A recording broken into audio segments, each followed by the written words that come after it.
welcome back to the Citizen channel. Let's go for a Pepsi 11. I'll tell you what, I've chopped and changed this so many times over the last 2 hours. I've been putting this little script together for City against Liverpool, of course, on the 23rd of February, match day 26. We're getting there. Bit of a grind, but let's see how we go on in this one. We've had some big games, haven't we? This is another big game, of course. I'm recording this on the 20th of February, so as far as injuries with the City players after that debacle in Madrid, I'll have to go with what I think, because I've no confirmation, obviously, till Pep's his press conference. That's it. Of course, he's a day or two away yet, so we'll go with it anyway, because I think we've got a reasonable idea of what's going on. And we're going to check out Slot's reasonably happy Scousers. I'd be delirious if I was them, but obviously there are doubts because they've been in these sort of positions before, a few points clear, haven't they? So you can understand that. Then again, there are probably not as many doubts because we're not the guys competing with them. So, they know people like Arsenal and Forest probably won't last the course anyway. But we'll try and pick a Pep 11 to do the job against the happy Scousers. Let me know your thoughts, guys. Let me know your score predictions. Press those buttons as well, guys. There'll be more information later on ways you can help support me if you like what I try and do. This is on Sky Sports. Yes, back to the happy Scousers. Liverpool itself must be a happy place at the moment. The old Blue Noses didn't lose their last ever derby at Goodison and have been enjoying their new home at Bramley Dock with the first test event for there, and it looks quite good from the outside. Looks all right inside, a bit bland, a bit like a big Leicester City ground, but it's all right. It'd be nice for them. Certainly better to watch football perhaps than most of the places you get in Goodison as an away fan. And despite that draw, the Red Core of Liverpool will be, well, not cock-a-hoop, but of course reasonably happy that their best competition, us, are a bit too far back to worry about. And as I said before, Arsenal and Forest are going to drop points, aren't they? So I think they'll be reasonably happy at the moment. A trip to Wembley on the horizon, so you've got to be happy about that. To give Slot the first of a possible treble. All right, not the real one, but not half bad for his first season. And sadly, we can do little about that at the moment, can we? all we can do is sort of hinder them on Sunday when we play them. Their recent results, they beat Brentford away 2-0. They beat Ipswich at home 4-1. They beat Bournemouth away 2-0. They drew, of course, with Everton 2-2. And then they went to Wolves, played Wolves at Anfield and won 2-1. We'll have a little chat about that in a second. And, of course, last night, as I'm recording this, they managed a 2-2 draw at Aston Villa. So they're not pulling madly away, but they're not getting beat either, which is what you've got to do when things aren't, because you're going to play some rubbishy team, so you'll be able to pick up the wins anyway.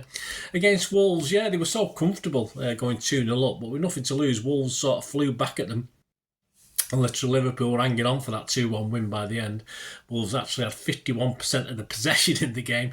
And the 90-minute stats are interesting. Liverpool 10 shots, 3 on target. Wolves 16 shots, 4 on target. So after that game, I think they were 7 points ahead of Arsenal. So not double figures.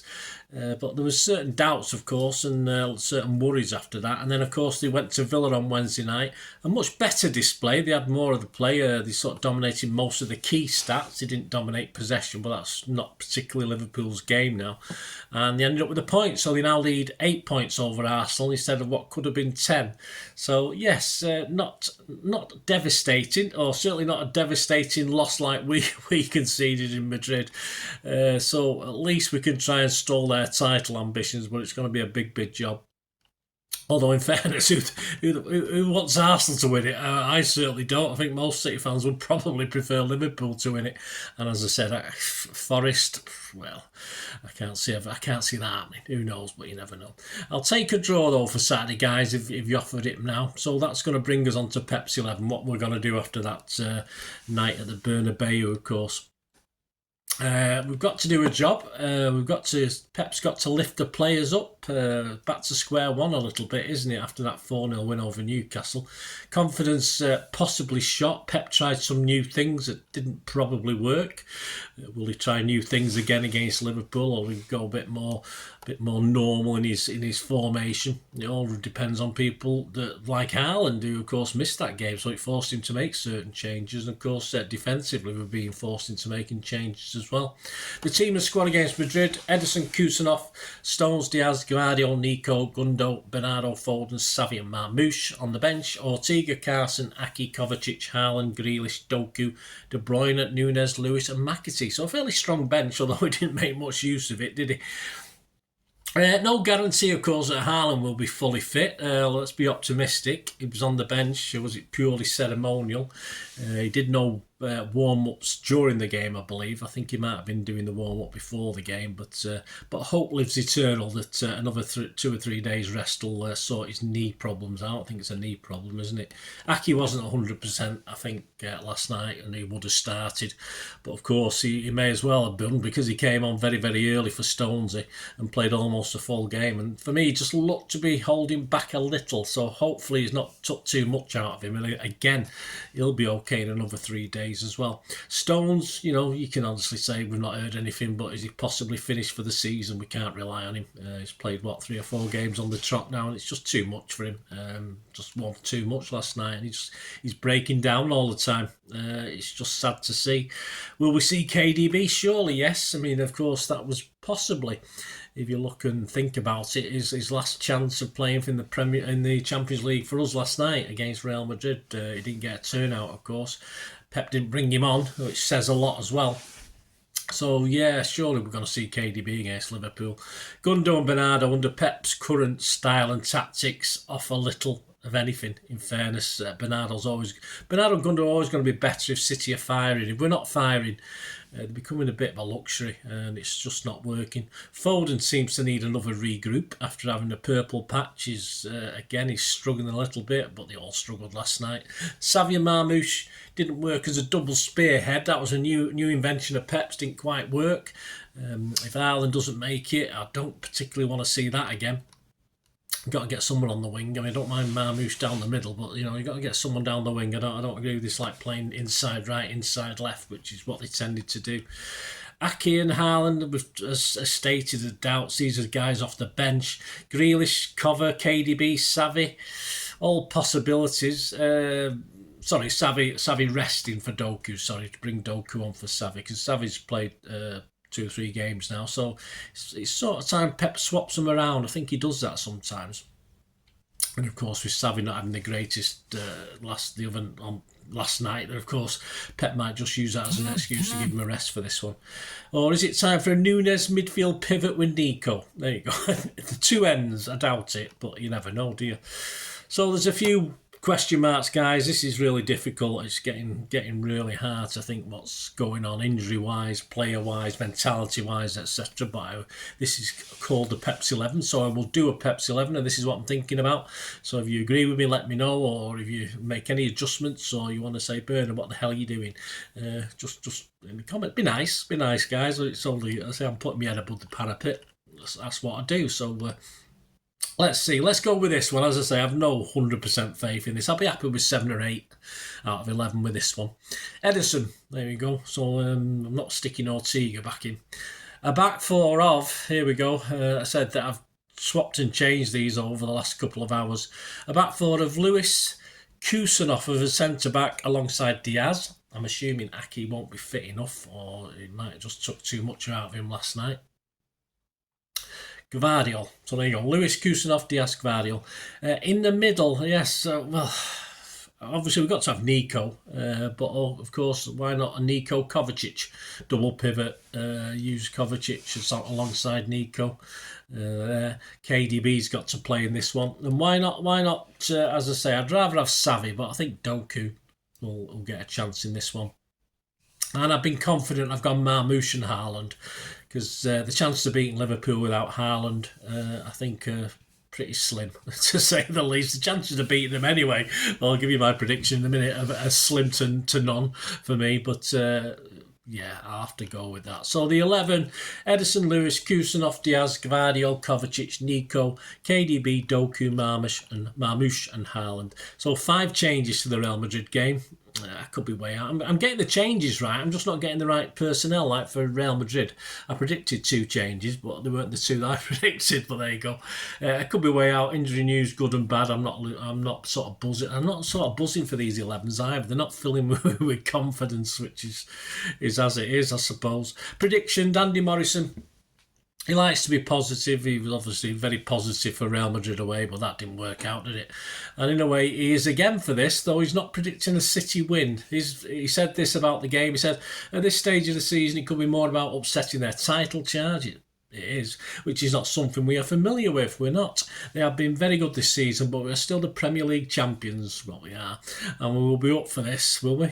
At the very least, I think Liverpool won't win this game, but I'm going for a closely fought draw. So it's going 1-1. Get 7-1 on that at the bookies, a 1-1 draw. I'm looking at that 11 with Haaland there. Hopefully, hope springs eternal. But I've got to be realistic. After that display, and it's a near impossible job for Pep to get these players up, I think, at the moment. And Liverpool isn't the sort of team you want to be playing after just being battered and humiliated at the Bernabeu. So I'm going for a Liverpool win. I'm just hoping they don't embarrass us. I hope we put up a good fight of it. I hope we win the game. But, fingers crossed we win the game. But I'm going to go for a 2-1 Liverpool win. And you can get 9-1 on that. They're not setting the world alight, but they don't have to beat us, do they? Let's be fair about it. So I've been a bit negative, guys, but I'm just trying to be realistic rather than negative. So let me know, guys. Let me know your predictions anyway. It's all opinions, isn't it? It'd be very boring if we all had the same opinion about anything. Some of the other odds at the 20th of February 2025. City to finish top 4. The bookies are still confident. We're 3-10 on, which is fine. And Liverpool are actually 3-10 on to win the title. So we're both about the same to achieve what we want to achieve, which is, that's what we want. That's all we've got. And that's what they want. Other popular scorelines, a 2-2 draw is 9-1. Yeah, so 1-1 and a 2-2 are quite sort of on people's minds. And a 2-1 City win, which I would not be averse to, of course, is 10-1. The match odds themselves, yes, Liverpool are the favourites, 13-10. I can't remember the last time I said that was City were at home on a sort of, I think I might have said it once or twice now, but it's been years, absolutely, and we're not messing about. It has been years since these sort of stats, these sort of bookies odds for a home game. Liverpool are 13-10 favourites, City are 9-5. So fill your boots, guys, if you want to bet on our boys. And a draw is 29-10, so a bit of Dutching there. Oh, you could almost Dutch all 3, but no, you can't. So if you're a City fan, you can Dutch a draw and City, and still, I think you can still make a quid or 2, can't you? But anyway, be confident. Go for the win if you're going to have a bet on us, so we'll see how that goes. I would say, yeah, if it was confident, City 2-1 win, so there you go, but I can't see it happening. Next up, of course, player ratings. The player ratings for this Liverpool game. I'm going to be back late, and I'm in work Monday morning. I'm up early, so I won't be able to do Sunday night. I won't have a chance. So I will put them out Monday morning, and I'll put the story of the game out on Tuesday. And of course, we've got a trip to Spurs, which I'll be going to on the Wednesday. So that will also be out as like the player ratings. That'll also go out on Monday afternoon for the trip to Spurs. We'll do a Pepsi 11 for that. There you go. Hope you enjoyed this, guys. Sorry I couldn't be a bit more positive on the predictions, but hope you enjoyed the arguments for and against what the hell's going on with our wonderful team and the Pepsi 11 and the information on Liverpool. Let us know in the comments any thoughts. Let us know in the socials, my socials, guys. And as I said, if you do like what I try and do, you want to help support me, I'm not too proud to ask. I just had a tax bill which I wasn't expecting. I thought I'd get away with something this year, but I haven't. So if you want to help support me, guys, that'd be wonderful if you can do that. So just stay watching and listening. Well, I hope you enjoyed the feature, and if you can support me through the subscription, if you can subscribe, guys, that'd be wonderful if you've not already done so. We do actually have memberships at the moment, just 99p a month, so you get access to all my City stuff, including all the history vlogs, dozens and dozens not been published yet that you get immediate access to, and every time I do edit and do a vlog, you get immediate access to it as well. So you can have a copy of scripts as well if you want any hard copy of the sort of things I do on matches and teams and managers and players, etc, etc. So if you can join the membership, that'd be wonderful. We'd fine. And yeah, if you want to support the channel just by watching the ads, that helps. Watch the ads, let them play through while you just have to check your phone or something, let it play out. And of course, if you follow any of the links, that always works as well. You follow a link to one of the ads and you fancy something. I've done it myself. I've followed a link and actually purchased something from another organisation. But it can happen. It can happen. Not all ads are stuff you're not interested in. And of course, if you can give us a like, guys, that's be absolutely fantastic. All likes are much appreciated. Anyway, thanks for watching. Until the next time, of course, I only ever ask one thing, don't I? Please, I ask you all to stay safe, especially you Blues. Until the next time, come on, City. Bye for now.